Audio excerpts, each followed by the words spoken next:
Cette conférence prend place dans un cycle que nous avons maintenant mis en place il y a 4 ans. Donc, quand je dis nous, c'est l'agence d'architecture, donc AIL Designer. Ce cycle, on a décidé d'établir autour de la réhabilitation et de retour d'expérience dans le cadre des Journées nationales de l'architecture. Comment est-ce qu'on se met autour de la table et qu'est-ce qu'on se dit une fois qu'on veut faire de la réhabilitation? Et là, je cite Frédéric quand on a fait cette préparation, parce que tu me l'avais déjà dit l'année dernière, donc je le redis. Il disait, bah oui, mais finalement, c'est pas faire de la réhabilitation, c'est faire un projet de réhabilitation, parce que chaque projet est unique. Et je vous remercie à tous pour votre présence. Merci. Bonjour à toutes et à tous. Donc, je représente la Dryat, qui est un service déconcentré de l'État sous la tutelle du ministère de la Transition écologique, donc il change de nom souvent. Je vais l'appeler comme ça pour résumer. La problématique de la transition énergétique et environnementale est quand même au cœur de nos préoccupations et l'État a un devoir d'exemplarité, le ministère de la Transition écologique encore plus, donc a été quand même impulsé une démarche de connaissance de notre parc immobilier, donc le parc immobilier de l'État, et de travailler sur la rénovation et la réhabilitation de ce parc pour à la fois répondre à des enjeux réglementaires, notamment le décret tertiaire qui touche les bâtiments de bureaux depuis 1000 m², mais également de travailler sur le moindre impact environnemental de ces bâtiments. Donc ça coûte de l'argent et effectivement pour engager cette démarche, il y a un gros travail de connaissance du parc d'une part et d'avoir des données sur les consommations de chacun des bâtiments et de prioriser, identifier ceux qu'on allait garder et pour ça les rationaliser et engager des travaux de rénovation. Le plan de relance est arrivé, qui a été une soupape pour pouvoir engager un certain nombre de projets. Donc on a comme ça donc c'est plus de 4000 projets qui avaient été plus de 4000 projets qui ont été retenus pour un peu plus de 2 milliards d'euros. Et le projet Miolis a émergé et a été retenu donc fin 2020 pour pouvoir engager cette réhabilitation complète et qui est toujours accompagnée d'une densification. Les exigences particulières du plan de relance étaient vraiment sur la préoccupation d'avoir une baisse des consommations énergétiques et un faible impact sur l'environnement, mais aussi un budget maîtrisé et un planning serré tenu. Pour revenir sur le projet Miolis, c'est un bâtiment qui est propriété de l'État, parce qu'il y a aussi des bâtiments où on est locataire et qu'on essaye il y a un gros travail d'essayer de réduire ces bâtiments dont on est locataire et donc de conserver ces bâtiments où on est propriétaire. Mais quand on les garde, c'est essayer de réfléchir à comment on peut les rationaliser et donc d'essayer de regrouper un maximum de services de l'État. Donc ça répond à la politique immobilière de l'État, donc densifier. Et quand on densifie et qu'on embarque les travaux, ils doivent toujours avoir un impact sur l'environnement, donc avec une vraie rénovation énergétique. Donc ce site il y avait plusieurs enjeux pour ce projet. Le projet de regrouper un certain nombre de services de l'État pour aussi faciliter les synergies entre les équipes et embarquer dans ces travaux donc, des enjeux environnementaux. Donc on a pour ça aussi attribué un marché global de performance énergétique qui nous permet de fixer des objectifs et de le tenir, d'avoir un groupement solide avec toutes les expertises nécessaires. Un enjeu d'usage, donc de vraiment aussi de reprendre, de réfléchir à la qualité d'accueil du public, des agents et de la circulation. C'était un bâtiment assez vieillissant des années 70, donc il y avait encore ses défauts. Et normalement, on réfléchit aussi au mode de travail, puisqu'on essaye de décloisonner un peu, mais bon, ici ça a été encore un peu difficile. Un enjeu urbain, puisqu'on est en plein centre de Paris, avec un arrondissement qui est quand même densément urbanisé, donc essayer aussi de s'insérer et avoir une acceptabilité forte du projet par les voisins. Et enfin, un enjeu financier, et pas des moindres, l'État a vraiment investi pour essayer de vraiment engager cette démarche de rénovation énergétique de ces bâtiments. On est surveillé, contrôlé et on doit travailler sur un budget extrêmement maîtrisé dans un planning contraint. Ce qui est réhabilitation lourde chez Spiegel-Signol. Il faut savoir que la réhabilitation lourde, c'est un métier quand même assez spécifique, qu'on apprécie tout particulièrement chez nous, avec des équipes qui sont dédiées, à la fois en phase d'ingénierie de conception, ingénierie d'exécution, en direction de travaux aussi, puisque ce sont des projets qui ont tous leurs spécificités. Alors le projet Myolis en lui-même, d'un point de vue technique, on va dire, à la limite, c'est pas forcément le projet le plus complexe, même s'il y a quand même certains sujets qui nous ont posé problème et qui nous posent encore souci. On a un peu plus de place que d'habitude pour un projet de réa parisienne, donc ça c'est plutôt très, très agréable, on va dire. Et ça permet aussi d'éviter de gêner les avoisinants de manière forte. Une de ces spécificités de ce projet, ce qu'on ne retrouve pas forcément souvent en réa lourde, c'est le montage en MGP. Ça nous permet de proposer à la maîtrise d'ouvrage la plupart du temps un projet très équilibré entre l'architecture, la technique, la durabilité et le coût, puisqu'on peut tout au long du projet travailler sur le coût global avec nos équipes et les équipes de maîtrise d'œuvre. D'un point de vue entreprise, ça permet de limiter nos risques, pour être honnête, puisque les risques sur un projet de réa existent encore, hein, quel que soit le montage. En revanche, quand on est en montage MGP, on a beaucoup plus de temps pour les appréhender, puisqu'on a toute la phase de conception pour discuter des problématiques de synthèse, des problématiques techniques spécifiques, ce qui nous permet généralement d'aborder les chantiers dans de bonnes conditions. Le planning, je pense qu'il est affiché. Donc aujourd'hui, on a le service de préparation de chantier, donc au mois de mars 2023.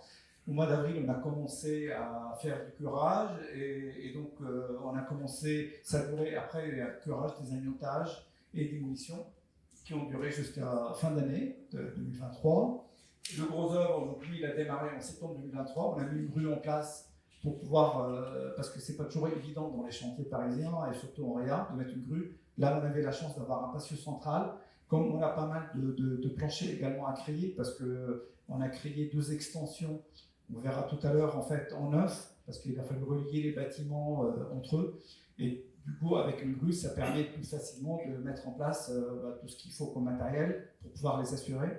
Et en plus, ça permet également de mettre en place les façades ossature bois, qui sont quand même des matériaux assez lourds, parce que c'est assemblé de l'usine, et ça arrive, il faut les poser sur le chantier. Sur la partie créée, les parties bâtiments EED, c'est des bâtiments qui ont été créés. Du coup, on a utilisé des matériaux biosourcés, donc on a fait la structure mixte en bois-béton et les façades en forme, donc la façade ossature bois, pour privilégier les matériaux biosourcés et en même temps avoir une structure plus légère pour éviter d'aller chercher à refaire des nouvelles fondations ou bien renforcer les fondations existantes.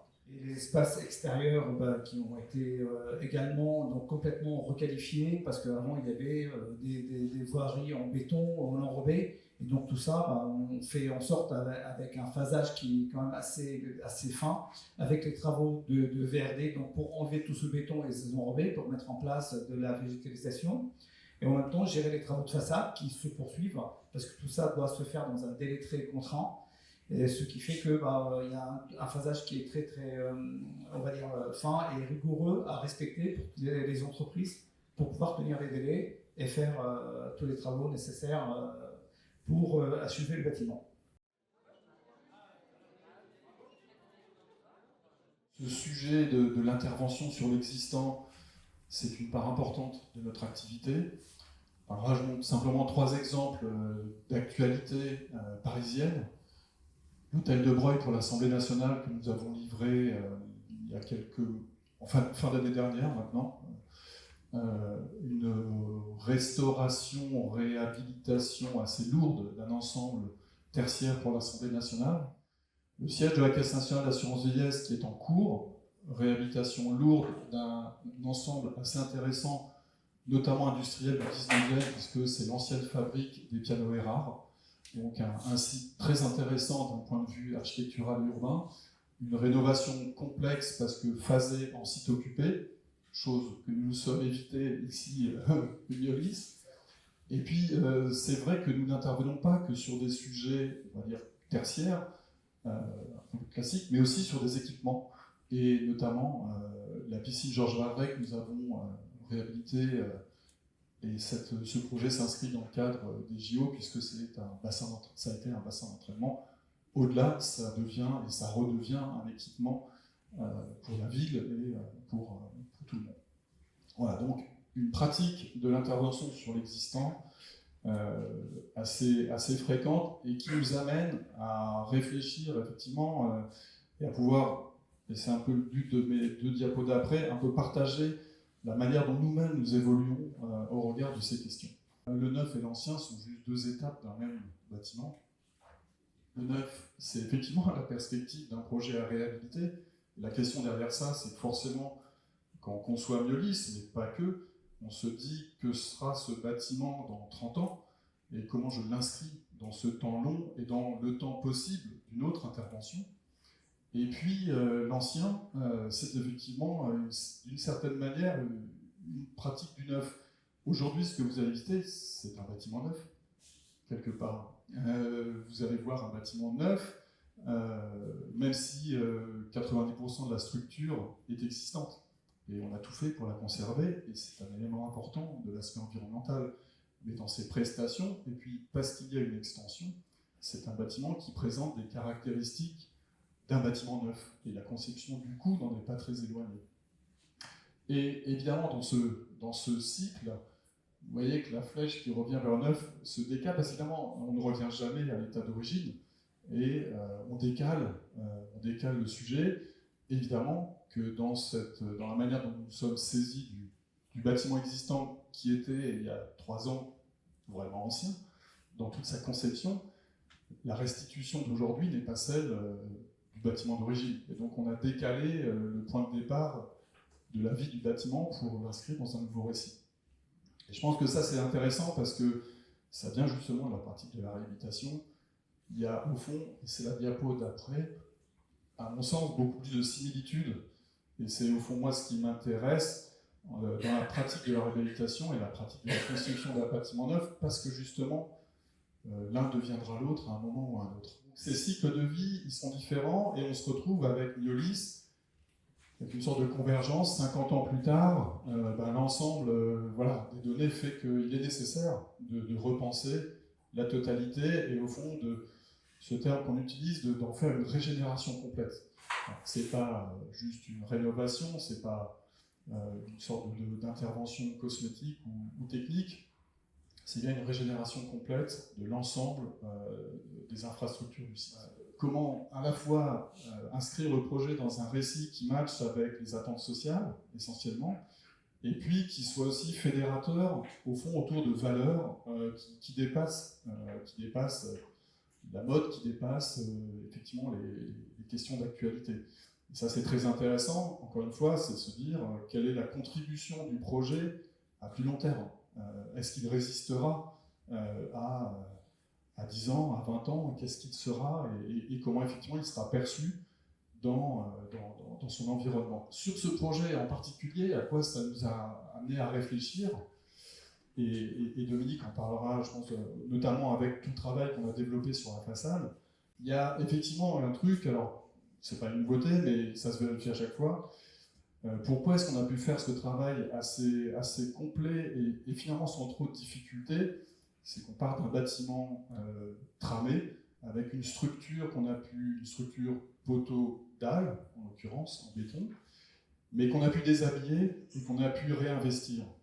Il est évident qu'il y a certaines typologies de bâtiments qui se prêtent plus que d'autres à ce travail d'intervention à la fois lourde et finalement avec une démarche environnementale assez exemplaire, puisqu'encore une fois, le pourcentage de démolution sur la structure béton est ridicule au regard de la surface qu'on a conservée. On a dû faire une trémie d'ascenseur, un petit bout de double hauteur sur le hall et un bout dans le bâtiment de collection. On a conservé l'essentiel, c'était un enjeu. Et donc, notre réflexion, ça a été évidemment pour les extensions neuves d'avoir la même logique. Donc de rester dans un système structurel qui pourrait être même à l'extrême tout simplement démontable, mais en tout cas qui sera facilement réversible et facilement réappropriable à l'avenir. Les FOB, c'est quelque chose qui est monté en kit, qui est potentiellement déposé de la même manière. Il y a 20 ans, qu'est-ce qu'on aurait fait? On aurait tout cassé, on aurait tout rasé, et on aurait fait un bâtiment complètement neuf, avec des paramètres complètement différents. Aujourd'hui, ça, c'est plus possible, parce que la première chose de l'environnement, de ce sujet environnemental, c'est d'essayer de récupérer, de moins casser et de restructurer, tout simplement parce que c'est un impact énergétique, évidemment carbone, très, très inférieur à la construction neuve. On a un existant qui est là, qui impose sa problématique, qui nous fait des cachotteries la plupart du temps, puisque c'est pas pareil par rapport à une différence très nette par rapport au neuf, c'est-à-dire que sur le neuf, il y a toujours un petit 3, 4, 5% de surprise. Sur un bâtiment existant, quand on commence à taper dedans, on trouve des surprises. On a trouvé ici, et c'est chaque fois la même chose, chaque fois pas au même endroit, donc il y a une incertitude qu'il faut pouvoir gérer. Mais il y a aussi comment, au bout d'un moment, arriver à faire de l'architecture, à produire ce que l'architecte doit faire, parce que c'est sa vocation, un bâtiment qui laisse une trace à la fois esthétique, symbolique et qui répond à un fonctionnement, avec un existant qui, lui, impose aussi ses contraintes et ses volontés. Pour moi, en tous les cas, et pas mal de nos confrères avec qui, puisque maintenant c'est devenu le sujet un peu récurrent, c'est la difficulté qu'on peut retrouver, comment produire toujours cette intensité architecturale avec cette agglomération, cette association de contraintes qui nous sont données par le thème de la restructuration de la réhabilitation. Voilà. Bon, merci. Merci à tous.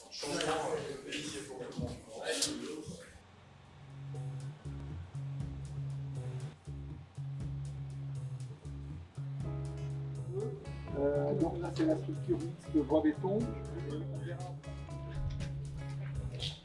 On voit les façades sobres en fait, là. Donc c'est des façades qui arrivent par panneau.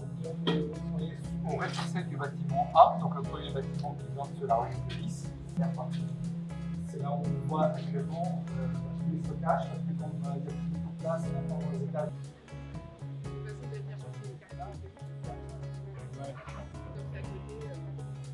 Traversante, voilà, c'est ça. Tout sera vitré et ça sera voilà, une vue traversante. Ça, c'est la fameuse vitrée qu'on voit sur la façade rue de Lys et la façade côté patio de ce bâtiment. Donc, c'est de la briquette de coulement, et après qui a été préassemblée en usine et elle arrive comme ça pour être posée et fixée directement sur l'isolant.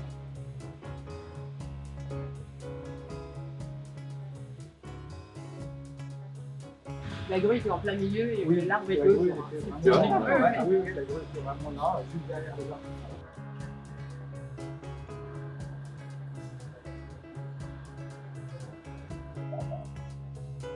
Les façades là, on va avoir un doublage de la face.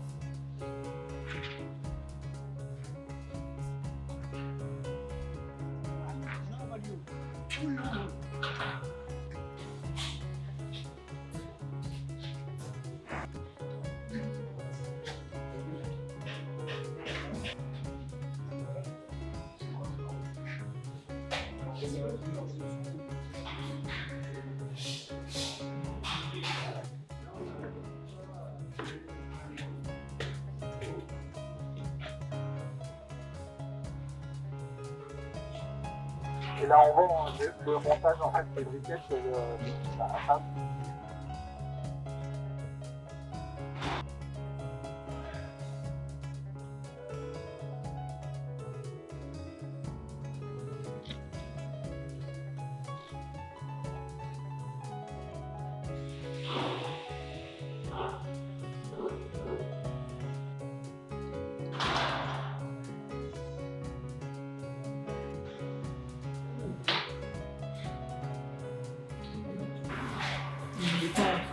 L'idée de se servir de ce qui a été fait un peu ici sur sa façade. Là, c'est ça à l'intérieur du théâtre. Le message.